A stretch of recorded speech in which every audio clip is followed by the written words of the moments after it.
for the opportunity to be here with you today. I am going to talk about something that is very precious to us, and I believe it will be also very relevant. About unicorns, these precious figures that everybody wants to hand, and about something that over the last few months it became the buzzword of the industry, cryptocurrency. So, to start, I will share a personal story. Back in 2000, the world was divided between brick and mortars and .coms, the real physical businesses, and the .com businesses, what we now call the startups. I had the opportunity to be part of the founding team of one company called Patagon.com. As you perhaps from my accents can figure where I am from, I'm from Argentina, and Patagon was originated in the Patagonia. At that time, Patagon wanted to do something that it was very, very innovative and disruptive. Wanted to become the MTV of personal finance by combining a media company and a financial destination. We wanted to build an online bank that will enable people to transact globally using a virtual bank account, but also using transferences from email. Sounds PayPal? This was PayPal a little bit before PayPal started. This company showed me something that as an entrepreneur it became very handy in my life. It showed me that success comes when preparation meets opportunity. In 2000, Patagon was sold to Banco Santander Central Hispano in $785 million. That, at the currency valuation, probably will be $785 billion. But the interesting component was that it happened 3 weeks before the markets collapsed. As we all know, timing is everything in business. We were lucky. It was sold successfully to one of the largest banks, but we also learned an opportunity to learn that the future of finance is not only online, but it's also combining media. And this will become relevant in a few moments when I tell you what we are doing now. Also, we are just exiting perhaps the most important crisis of our time, the pandemic. As Chinese says, when crises come, also opportunities. And as Black Swans goes, also Black Swans bring unicorns. That gave me the opportunity to become the first women, Latin American women, to lead, alongside my partner Alex Konanikin, a billion-dollar company when, in 2020, we sold equity on our company, leveraging from the Shops Act, and became a billion-dollar company by positioning our organization, the holding company of Unicorn Hunters, Transparent Business, as the key solution to manage remote work. This led also to my next step, which was, if we became a unicorn, how can we do to give back to the community, to give back to other entrepreneurs, to do the same? So we sold equity of our company to over 4,000 shareholders from around the world, approximately $15 million, and took our company to $1 billion valuation. So when we realized that we could do it, we figured that there are a better and a smarter way to raise money for many entrepreneurs, but also an opportunity to impact the world by enabling people that perhaps before they have access to investment opportunities with unicorn potential, to actually access this curated list of companies that look like my company, like Alex's company, and invest in them early. And we have the opportunity by doing so to attract the most talented people in the industry, including Steve Wozniak, whom, when we approached him to invite him to join us in the show, he said, absolutely yes, I would love to be part of the launch of this project because I want to see the next Apple from the ground up. And we wanted to see this show as the opportunity for millions of people from around the world to invest in companies that could be the next Apple. We wanted to democratize access to capital for entrepreneurs, especially for diverse entrepreneurs, but also we wanted to democratize access to investment opportunities for the masses. Before, there was no possibility for regular people to invest in this type of companies. And we truly believe that the world needs more millionaires and less billionaires. This is how Unicorn Hunter was born. But doing Unicorn Hunters, we realize that we have even a larger opportunity, blending not only the show, the media company, deeply inspired by what we saw back in 2000 with Patamon.com, but to jump into something that by now is probably the biggest opportunity of our time, the future of money. Future of money means cryptocurrencies, means Web3, means blockchain-enabled assets. The cryptocurrency market today is it's almost $3 trillion, and it's more to come. If it were a country, it will be bigger than the United States. And as you can see, India, USA, Nigeria, Vietnam, and the United Kingdoms are the top leading countries in the use of crypto. It's a big equalizer for economic opportunity and for development. One another thing that is not on the slide is that, for example, in Mexico, women handle 54.3% of crypto transactions. It's also a big equalizer for gender. It makes it easy not only to invest in crypto assets, but to use crypto assets to invest in companies. And I will tell you a little bit more what we are doing around this. More and more businesses are accepting cryptocurrencies as a form of payment.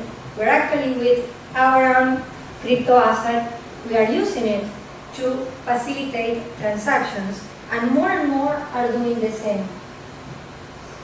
But not only cryptos are the same. We have token values, cryptocurrencies. We have ICOs, or blockchain or DeFi projects. We have security tokens. We have utility tokens, and we have stable coins. What we are doing is something different. It's the use of the best of both sides to create something unique.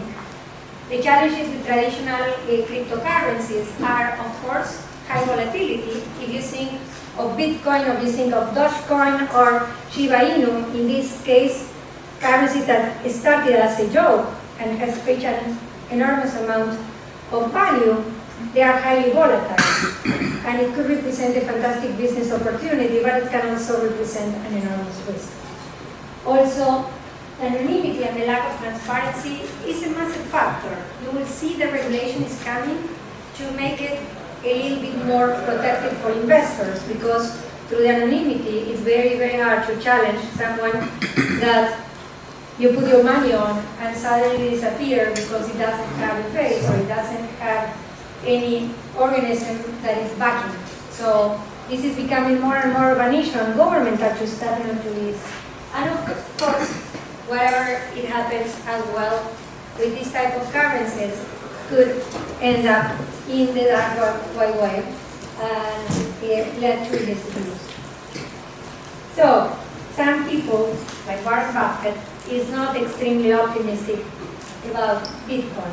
But I think that Bitcoin has led a fantastic groundwork for preparing us to lead into the next generation of cryptocurrencies.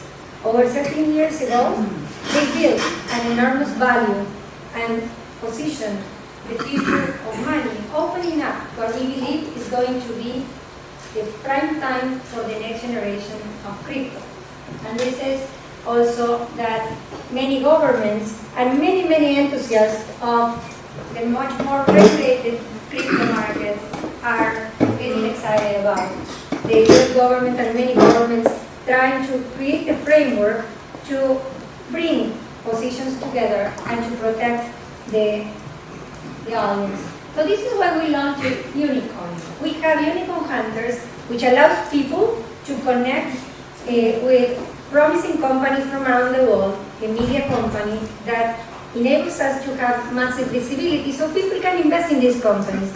But we realize that many people will want to have a curated portfolio of companies instead of just one, because in investment, it's always wise to diversify your portfolio to hedge your risk.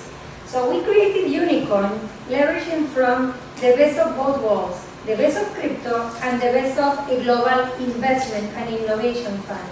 So we are using our digital security token that will become a cryptocurrency to facilitate investment opportunities in the leading companies in the world. So that makes it very different because it's equity backed, and we always say to the people that we explain what we do, because this is the next generation of cryptocurrencies, that imagine Unicorn as a currency that is backed by something that grows, different than, for example, gold that doesn't grow, or fiat money that shrinks because of the inflation. By having the backing of a growing portfolio of unicorn potential companies that we access through our global outreach, through the show and our large network of partners, including Google for Startups, Microsoft, Innovation Hub from Israel, different innovation centers from different parts of the world. We can have these companies coming to us, so we can assess. Every show we do 1,000 companies, and we select approximately 12 companies from all over the world, from founders from different walks of life that come to us. But also, it pays dividends. So we always say a company that offers a coin that grows is much better than one that offers coins that doesn't grow, and also a company that pays dividends is much better than something that it does. And cue video, I will show you a little bit about how this looks.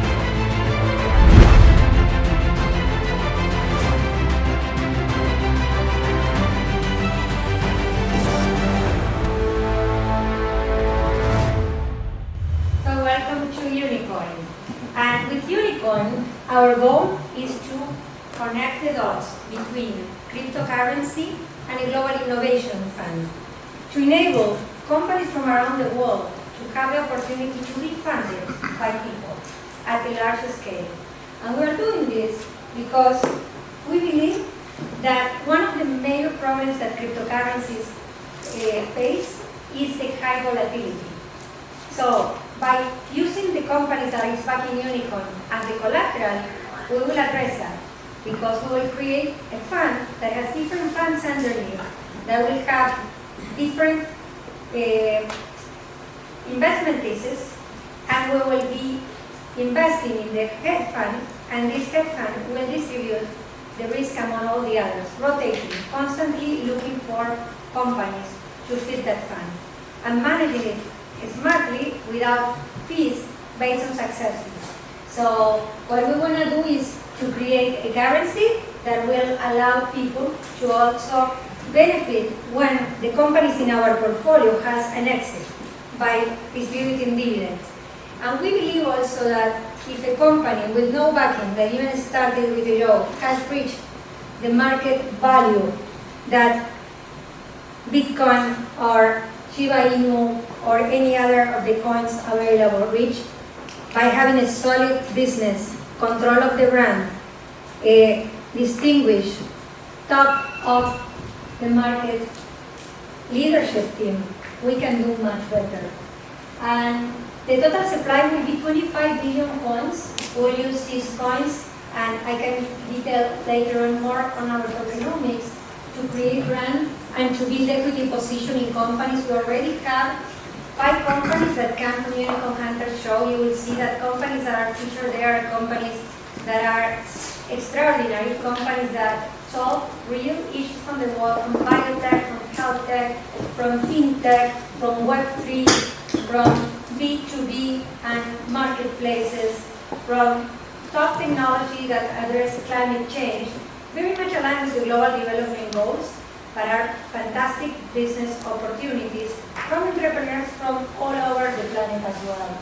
And then we'll invest 5 billion of our coins in advertising related expenses, because we do believe that we want to build a massive brand, a brand of cars inspiring Apple, a brand that everybody wants to have.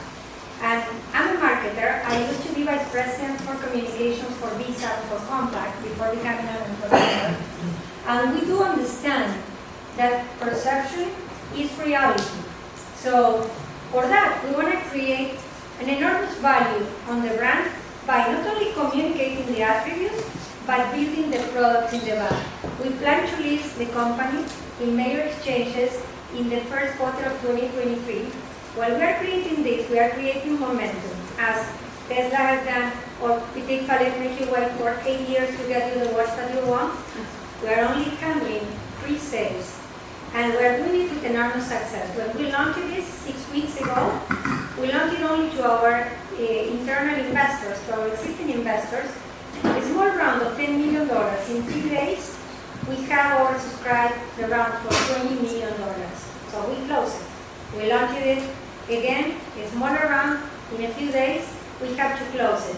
And we are now at the lowest round at 10 cents for external public.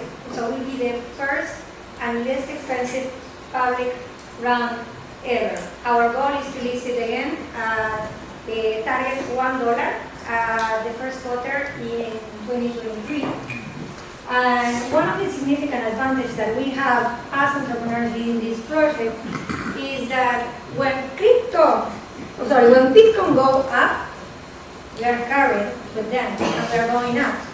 But when Bitcoin goes down, we are not affected by that because the volatility doesn't affect the price of the currency. We are not pure gold mathematic cryptocurrencies and Bitcoin that are driven by offer and demand. We actually have intrinsic value in our companies of the portfolio.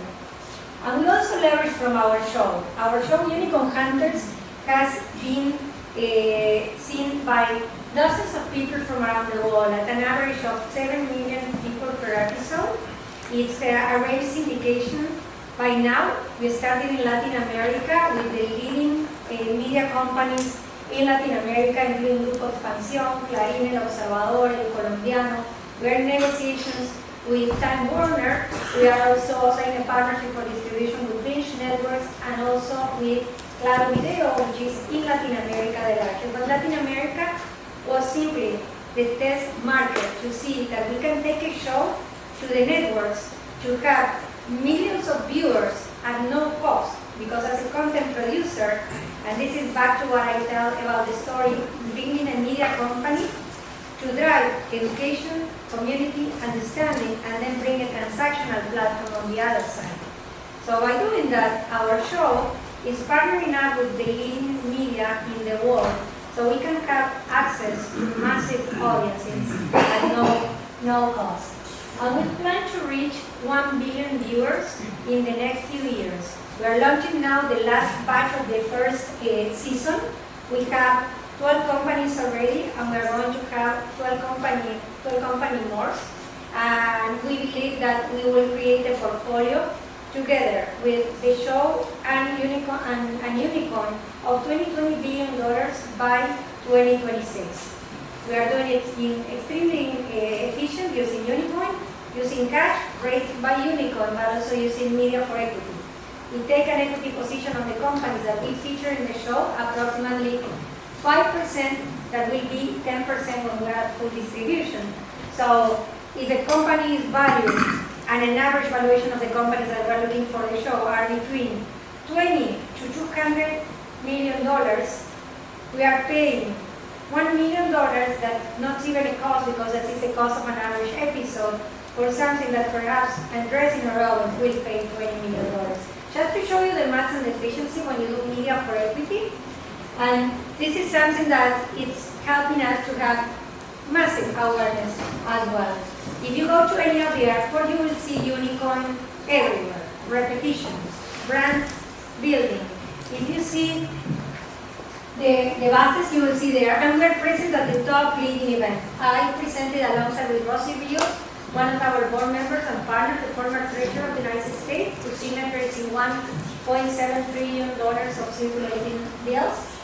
At the Ritosa Summit event in Saudi Arabia, we presented in family office event in Dubai as well, at the blockchain conference in Dubai, and we're going to be present in the leading events in the industry, including Dubai next week for the Future Summit conference.